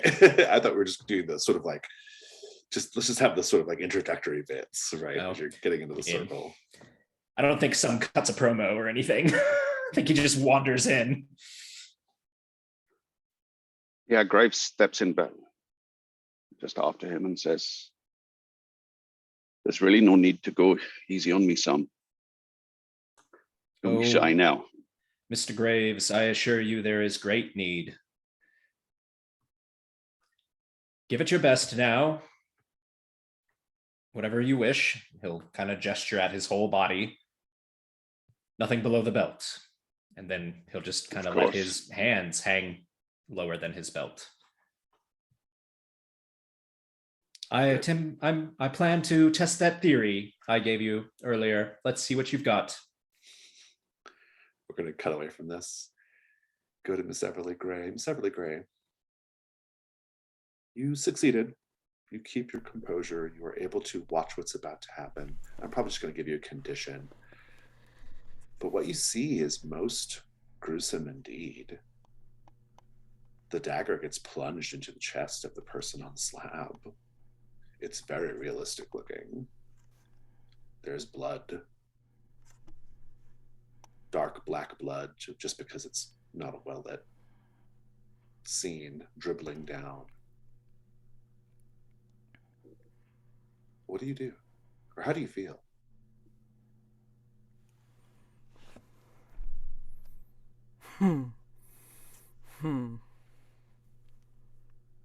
She can see that dagger about ready to go into this person that's on the slab. And she's picturing how it must have been for her cousin. And she's not happy about it. But then the dagger gets removed and the person gets up. Is apparently some sort of trick device. And the two people are now having a conversation of some sort. Now, how do you feel?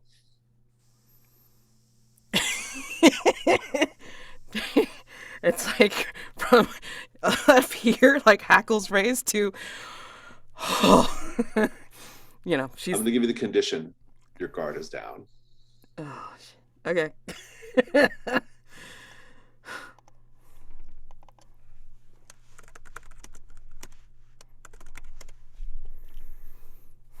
So what do you do?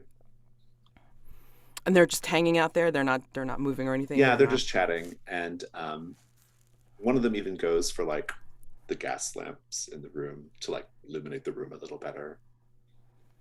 And yeah, she's actually going to a combination of using her hook and rope, and then also like, you know, her parkour skills or whatever.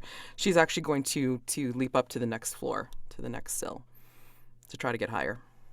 So you get up to a much smaller, like it would be like a little round attic window. You know, I don't know what you call those windows. They have a name. I can't remember, but they're like these little small windows, right? And you can peer in there as well. Definitely. Any curtains or any light source from within? There's enough moonlight coming in, but there's no curtains, so you can kind of see a little bit what's going on. But you can't maybe make out too many details. Can I try the window and see if it's unlocked? Sure, it opens. Okay. Being very cautious and as careful as possible, she's going to try to make her way inside through that window. When you get inside this attic area, you see in the room, there's a group of people, probably about a dozen, sitting in tall back chairs in a circle, facing each other. They're all dressed in Louis XIV style costume, white powdered wigs. It's men and women, so the women are wearing corseted gowns, or what's not a corset? What's the other word? I can't remember now. But in any case, you know what I'm talking about. And the men are wearing breeches and waistcoats and that kind of thing. Bodice, that's the word I was looking for. Bodice. They're just sitting there staring at each other. Make another night move, please. What are you afraid is going to happen if you lose your nerve?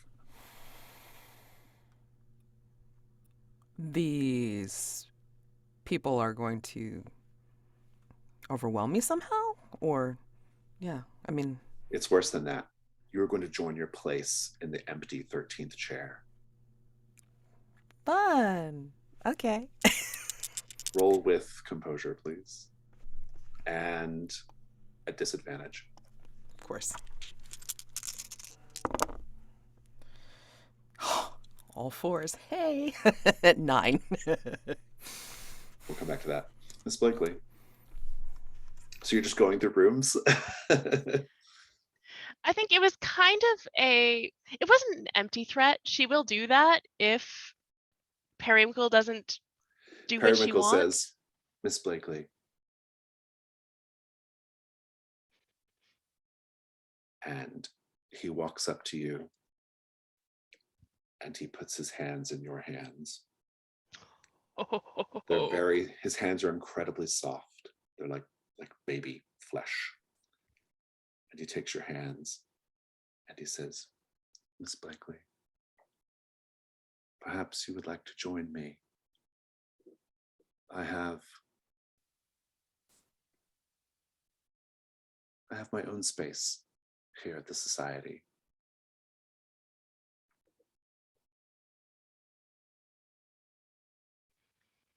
Blakely leans back slightly and starts kind of thumbing his hand a little bit. And then she snatches the veil off. When you snatch the veil off, his face is covered in horrific scars. Make the night move. What are you afraid is going to happen if you lose your nerve? I won't get any answers, and I'll run away and I won't get any answers. It's worse than that.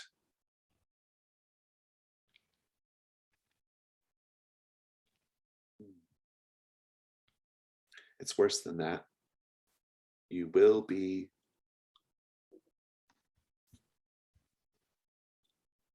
marked by the Whately camera.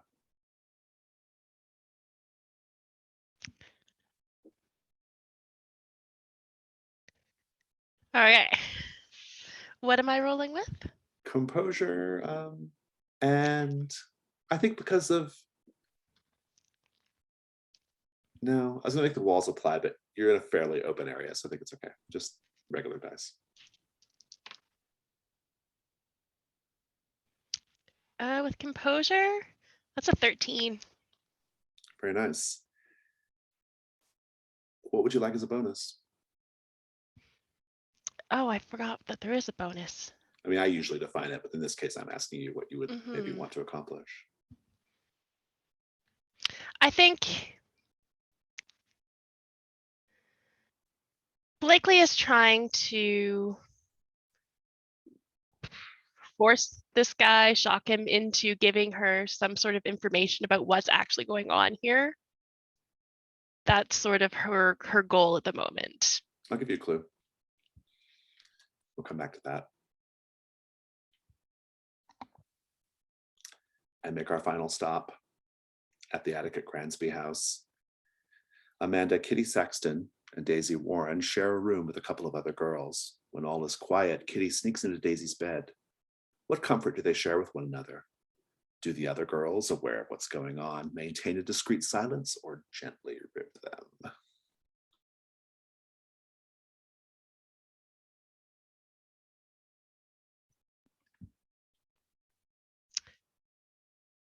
The The girls at Gransby House, they know that Kitty and Daisy are quite intimate. But the events that happen in bed frequently in the night aren't really what you expect. Kitty is highly emotional, quick to temper, even quicker to tears. Daisy is very stoic, a very good sounding board. And they have this little tradition when Kitty has a very bad day. It's a little bit of role play.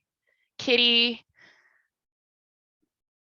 treats Daisy like the person she is upset with or mad at, using her as a sounding board to get all of her thoughts and feelings out so that in the next day she can try and pretend during the day that it's not affecting her.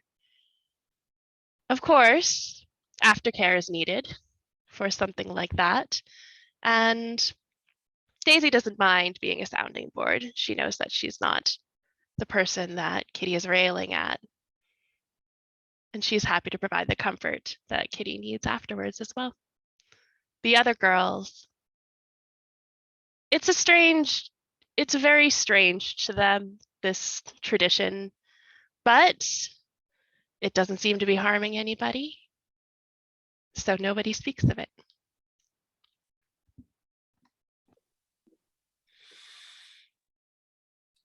Let's just have the fight. Mr. Graves, what's happening? I think Graves turns to Sam just before the fight starts and says, I think our hosts won't be very happy if you don't at least throw a few punches my way. Oh, just give me your best, Graves. Worry about what happens afterwards. And I think, yeah, Graves just has his shirt sleeves rolled up and undoes a couple of buttons on his shirt and turns and squares off against Sam, ready to put on a show. And How's the Sam fight just going, Sam? Sam just leaves his arms at his side, and I think for Graves, it's probably like striking a burlap sack of flour. It's just unforgiving, unyielding, but not like too damaging your hands unless you're swinging with all your might. Yeah, I think Graves starts off. He has the sense he won't really be able to hurt Sam very much. But he obviously starts off somewhat gently, but Oh, come on, Graves. You can do better. Show these people that you belong here. and before long his knuckles are bleeding. Some questions.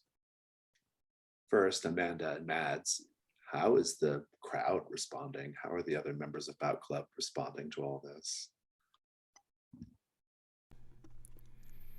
I think they're egging on Graves. Yes. Yeah, man. Bring it. Get him. Get him. There's nothing like a little guy taking down a big guy, right? Mm-hmm. So they're really like cheering him on, trying to taunt him into being a little more aggressive. And then there's the other contingent in the crowd that's like, booing but also trying to cheer, come on, you giant, do something, and then just basically trying to get some to wail on him at least once, and they're just really pissed and floored in the face for it. So and some will just occasionally like gesture like, come on, hit me harder, come on. I'm just Graves, waiting for you to get tired. How do the dark entities that are always in your peripheral vision, always behind you, always around, how do they help you land a good one on Sam? Yeah, I think Sam is a curious gap in what Graves perceives through the veil. And so there's almost a clarity to how he sees him. But the entities are kind of whispering to him and also encouraging him in line with some of those in the crowd too. But not so much in words, but just in the way they feed into his emotions to just hit harder, not to pull his punches, not to spare some whatever he can do to him. And even though before long Graves's knuckles are just a mass of blood and bruise, he's hitting ever harder and harder, and it's kind of belies that he's not the biggest physical threat. How hard he's able to make himself punch by just ignoring the pain in his hands and listening to or feeding off the emotions that these entities are encouraging in him. When you land a particularly good hit, a fire lights in some's eyes, and he gives a smile, but it's not his normal smile. It's like a normal smile. He's like, "There now, Graves. That's a good hit." And he pulls his arm back and he pushes all of his fingers into knuckles and comes bringing it full force towards you. But just before he hits you, he sucks the light out of the place so nobody sees him pull his punch. But I think you nevertheless end up flat on your back. Yeah, I think Graves tries to bring his arms up to defend, because some telegraphs this punch. He sees it coming, but it's almost as if his defense is not even there. The punch just goes straight through, and Graves' own hands end up smashed into his face. As you're falling to the ground, the lights will kind of flicker back on, so everybody can see like that the fight is probably at a conclusion. And there's a roar. I think the crowd is like really into this, and yeah. We'll cut over to Ms. Everly Gray. Ms. Everly Gray, all of the figures sitting in these chairs dressed in sort of 18th century finery, they are mannequins. They're not people. And there is a 13th empty chair, except you'll notice now that sitting in the chair is a tricorn hat, like a naval officer might wear. Or not a tricorn hat, but like one of those like kind of swoopy officer hats. What do you do?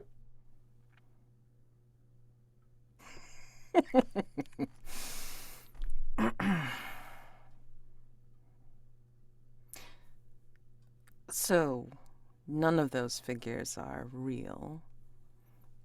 Do I see any kind of, aside from the ribbons and ornaments or whatever that they have as part of their costume, do I see any, like, fluid on them, like blood or anything like that? Make the information move with reason. Oh, 12. Nice. As you are looking around, they are very still, their expressions fixed. And yet one of them is clearly breathing.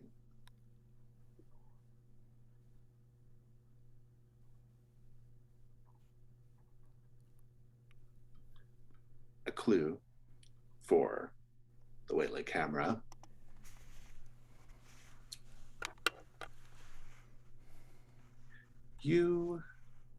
I better take a look at the other clues to make sure I don't repeat myself. You will notice now that all along the walls,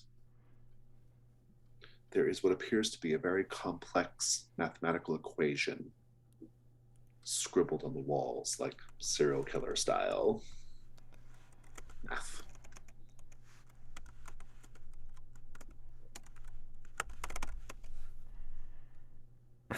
What do you do?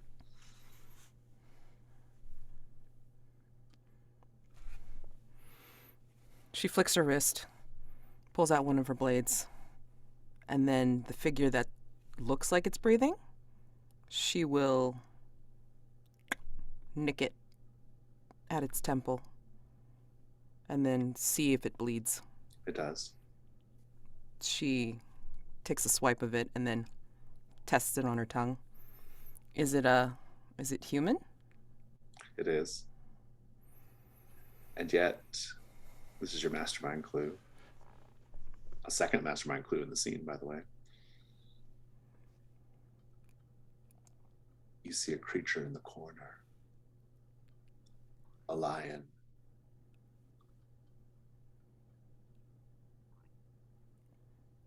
Standing there. Very still. What do you do?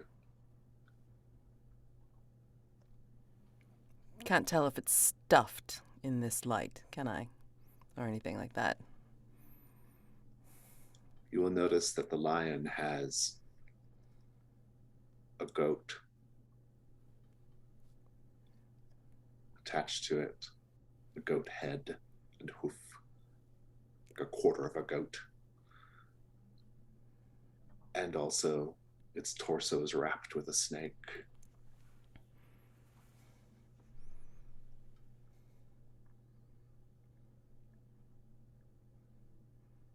Whether it be real or not, she's going to look directly at it. And she's going to say, "Tell your master we don't appreciate his interference in our affairs." There's no response. It just sits there very still. Meanwhile, Miss Blakely, you are keeping it together. And Periwinkle For says, once. Periwinkle says, he lets go of you and goes for the veil and covers himself again. And he says, "I won't be like this forever, Miss Blakely." Well, those appear to be scars. So unless you found some sort of doctor of plastics, then I don't know what you're expecting that anybody can do. He says,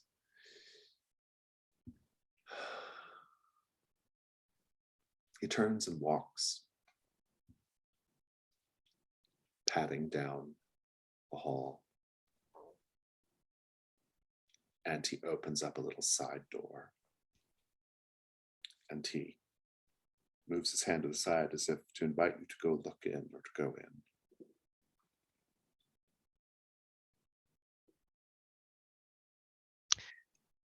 I will. And I'll make it'll be very obvious that I'm not looking at him. When you turn to look in the room, it's a small room, apparently for the purpose, in the center of which is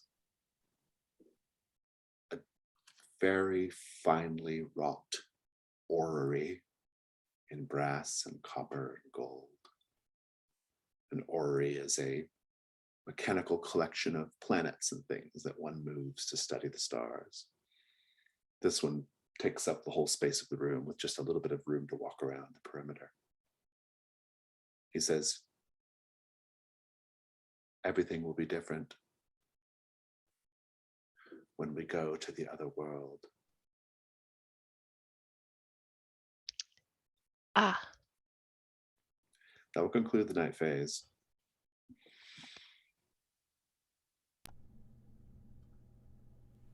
Let's go to dawn.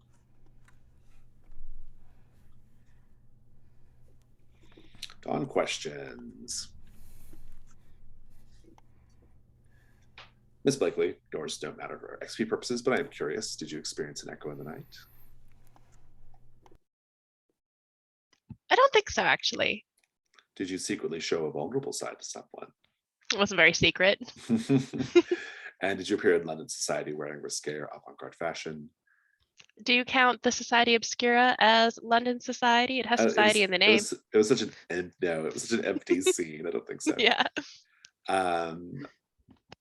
Mr. Graves, did you experience an echo in the night today, Mr. Graves? I think I did, yeah. Not the most subtle one. Did you counsel someone using your supernatural affinities as the basis for that advice? I was kind of trying to do that with Miss Blakely in the vulnerable scene at the beginning. Oh yeah, I'll take it. Yeah. Did you have a face-to-face encounter with a dark entity? Not unless you count some, no. Some. Did you experience an echo in the night? Yes, you did. Were you extra gentle with someone? Yes, you were. Did you openly walk among people during the day? Yeah, no, not unless the day also means under bright lights in a boxing ring. No. Okay, very good. Miss Everly Gray, did you experience an echo in the night? I mean, aside from, like looking at the ribbons and ornaments on the mannequin / people. Oh, I like that. I'm into it. Yeah, I'm into it. Okay. Did you revel in the thrill of the hunt? I mean, I was on the hunt for something, but I mean, I don't know. I mean, Yeah.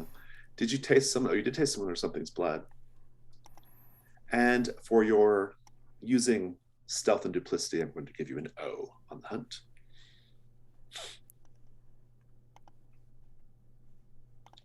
Let's go back to the dawn phase. There's no Jasmine's prompts today, so yeah, that's it. We're done. Let's have stars and wishes. Stars for the whole, all the fight stuff. We were in chat just like fight. It was just a lot of fun for the when some wanted Graves to fight him, and then Pettigrew showed up, and we have to have, that's my big wish. Yeah. We need that. We need Graves to fight Pettigrew. We need someone to fight Pettigrew. 100% there for fighting Pettigrew and cheating appallingly. It'll be amazing. So. Oh, he'll hate it. It'll be so good. Stars, of course, to David for always breaking our hearts, because you did it again, and that's fine. My feelings are fine. Mads, going along with the carriage ride, where I wasn't really sure how we were going to work it into something like that wasn't just going to be petty fighting for the next little while. And that was pretty good. I really enjoyed that. And of course, Rob with the vulnerable scene was a lot of fun. And hopefully we get to do more. Thank you. Yeah, it was really nice to see kind of another side of Blakely. There was like real vulnerability there, both in the scene with Graves and with Artemis later in the carriage. That was cool. And I enjoyed getting to hang out with some.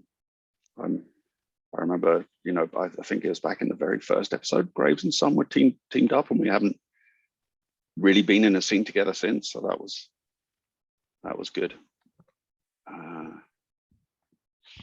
And yeah, big star for the return of Pettigrew. I will be delighted if I get to take him up on his invitation to a fight, or even if some ends up fighting him, that would be also hilarious. Stars, I really enjoyed the both the vulnerable move scenes were really good. Very enjoyable, very like character building, very like emotional in some sense. Very good. Just enjoyed those a lot. And I enjoyed having our slightly more like kind of like a little bit more like a longer night phase than we normally do, which was enjoyable to do. I like to do that every now and then. And yeah, the fight stuff was great. I really like this new threat, the Shoreditch Slugger. It's a good threat. Start of the threat, like it has just lots of good little interesting textures and twists to it, which haven't all come out yet, but they're neat when they will. I think they will be neat. Yeah, those are my stars. I think I loved getting some attention for some from a couple of the characters was really fun. Vulnerable scene was great. Hanging out with Graves was great at Bout Club, and then really glad that we got to do the fight with each other. I thought that was a really fun and interesting way to not have to necessarily do night moves against enemy combatants or against each other. Or against each other, but like also get to kind of extend the scene that we were already having. It was like, it just so happened that would work out. So that was really neat. I loved the carriage ride scene that was happening kind of simultaneously. I loved the extended, the 1/3 day, the 2/3 night to kind of do night investigation. I thought that was really, really neat and a good way to see a different aspect of these threats that I think is only afforded at night. So that was really cool. And I loved how the Shoreditch Slugger threat kind of extended and spilled out into the other threat area. So that was really great. I was really happy that we did Gransby House. It was pure happenstance because I didn't pick it, because basically it was just because Mad said we hadn't done it. But that one is like all about like women, right? And the Shoreditch Slugger is all about like this really particular toxic masculinity, which I think is really great. So I just enjoyed the kind of dichotomy as well. I really enjoyed like the fight scene. That was so cool. I mean, just like interspersing, it's like, with the crowd, and then like, getting some and Graves to get to fight against each other, and then D.I. Pettigrew. We want to see that fight. We want to see that fight with Graves and Pettigrew. That's going to be one of my wishes. Stars for the vulnerable scene. I mean, like, I didn't know how you were going to answer that question. For some, so I mean, like, I was just very interested to see what you were gonna say, and then Graves and Blakely, that's good, because again, it's like, we don't get to see very much with the vulnerable scenes. I just feel like the pacing has been very quick, so to really like feel like we're enjoying the vulnerable scene, but then like having like an extended night phase just to be able to really dig more into the threats, that was really nice, a nice change of pace. And then the carriage ride was interesting, so I wasn't sure how that was going to go, so like, going with it, I thought it turned out really well, so that's a star. I thought this was the another star.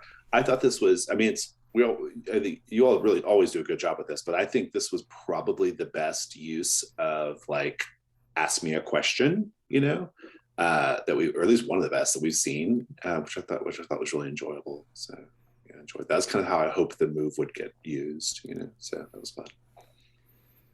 One last star from me for Jason and David for coming here and remembering what was going on and remembering all the rules and stuff, because you're in super Brindlewood Bay mode right now, which is, of course, awesome. I had the hilarious experience. Normally, when I first started running the Between a lot, I would accidentally call the Between terms by Brindlewood Bay terms, because that was just a thing. And now So I've been really like playing a lot more Between than Brindlewood Bay. So when I'd be running Brindlewood Bay, I'd be calling the meddling move the information move, and I'd be saying the wrong things. And now today, though, I had to keep catching myself and not using the Brindlewood Bay term, because that's been all I've been thinking about lately. So yeah. Sum's cozy move where his cozy activity is breaking things. Yeah. Breaking things. Awesome. Yeah, exactly. Yeah. And then star for Amanda. Star for Amanda for fitting in that fitting about the library having the entrance into the room with the at the awesome. Yeah, it was good. Yeah. So congratulations for Brindlewood Bay for having such a wonderful campaign so far, and we should have had an Amanda Delacourt mystery on the shelves in the library. So funny. So funny. Oh, we forgot. Sorry. Yeah.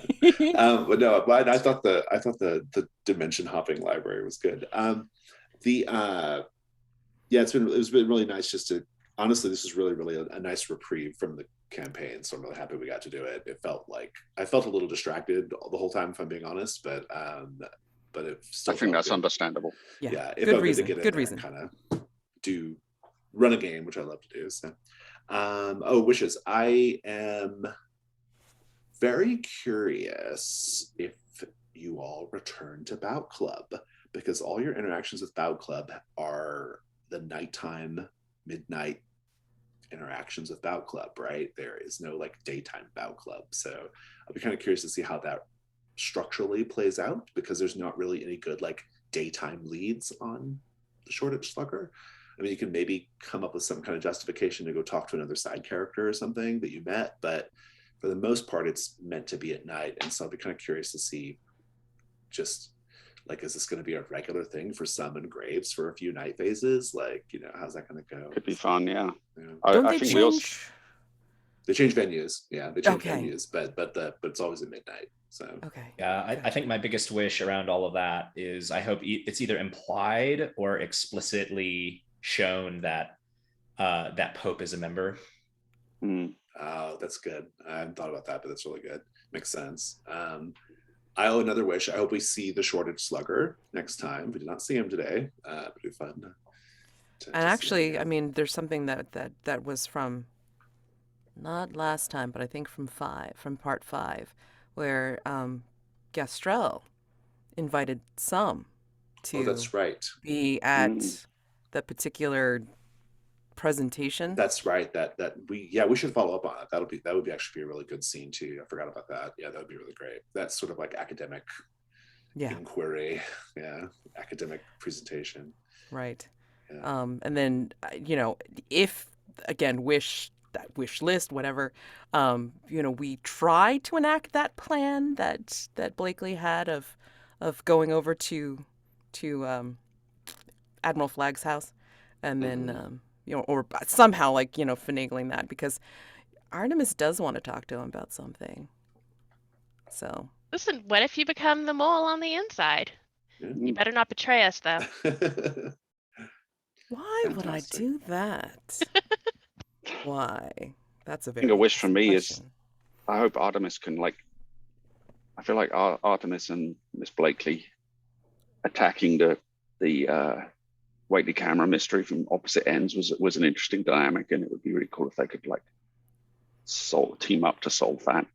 I love how goddamn weird this version of the Society Obscura is. It's so weird. Like Yeah. it's always a weird setting, but this is like a really weird one.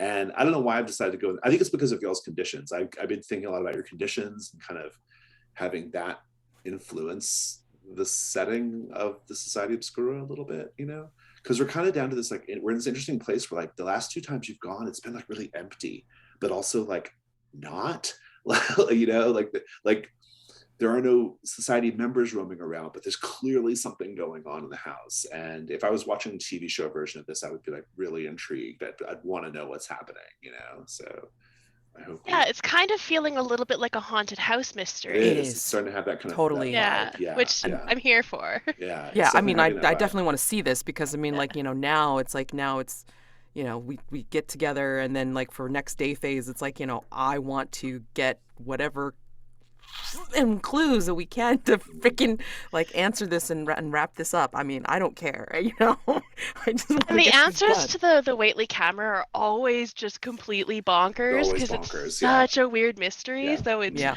I'm so excited for whatever weird I mystery have they come up with. I have a theory built up, but I mean, I don't want to go like with. I mean, it's not even minus. like they're like, it's not even like a theory. It's a procedure, right? Like you have to come up with a procedure, and that's why it's always so weird, because it's like we're not answering a question really. I mean, we are, but what we're really doing is like we're coming up with a process. Oh yeah, no, which no. I I think mean, is really fascinating. Yeah. but I don't want to go in with a minus. No, you need more clues, but that's not the one to mess up. Trust me. Yeah, no, but, absolutely not. And I'm fantastic. I'm just going to throw this one thing in there. Artemis Everly Gray as the first female competitor at Bout Club. Hey, there you go. I would so want to could be do great. that, Yeah. but again, where to fit it in? I mean, Jesus. Just, you know, an intriguing possibility. I love it. Okay. If I happen to pick up Cosmic Passage, it's a pretty damn good possibility, because she's going to be ending being more violent. Trust me. Well, another thing I like about this threat is it has several instances where, depending on which Masks of the Future you have marked, it behaves differently, which I love. I love when threats do that, when they have different things that happen depending on which masks you have marked. And this one has several instances of that, which is pretty fun. We saw That's one why of you asked about Darkened Threshold. I was wondering about that. Yeah, Dorman treats you differently if you have Darkened Threshold marked. Yeah. So yeah. But So cool. And we didn't do any masks today. That'll be a good one next time. No. But it felt like kind of a. There was like, plenty of meat in the going episode. On. Anyway. Yeah, a lot. Yeah. It felt like we learned a lot about their past despite that, I think. So, yeah. Okay, cool. Anything else before we head out? Okay, doke. I'm gonna stop the recording.